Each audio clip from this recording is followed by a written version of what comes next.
ചേർന്ന് നിങ്ങളും ഞങ്ങളും ചേർന്ന് രണ്ടാവുകയില്ല.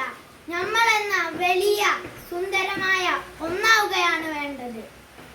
പച്ചയായ ജീവിതത്തിൽ ഓരോരുത്തരും ഓരോ അനാഥ ജീവിയാണ്.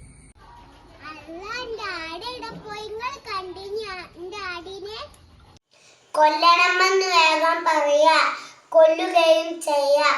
ജീവൻ കൊടുത്ത് സൃഷ്ടിക്കാൻ പറ്റുമോ? എനിക്ക് വട്ടു തന്നെയാണ്. അതിൽ അസൂയപ്പെട്ടിട്ട് കാര്യമില്ല. വട്ടു വരാനും കുറച്ചൊക്കെ യോഗ്യത വേണം. കൊല്ലണമെന്ന് വേഗം പറയാം, കൊല്ലുകയും ചെയ്യാം.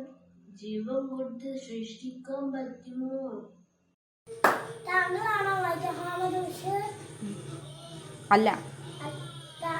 അത് വൈക്കം മുഹമ്മദ് ബഷീറിന്റെ കൊട്ടെ ഒരാളെ വെച്ചിട്ട്. എൻ്റെ എഴുത്തുകൾ വായിച്ച് ഏറ്റവും കൂടുതൽ ചിരിച്ചത് ഞാനായിരിക്കും, കരഞ്ഞതും. കാരണം അതൊക്കെ എൻ്റെ അനുഭവങ്ങളായിരുന്നു.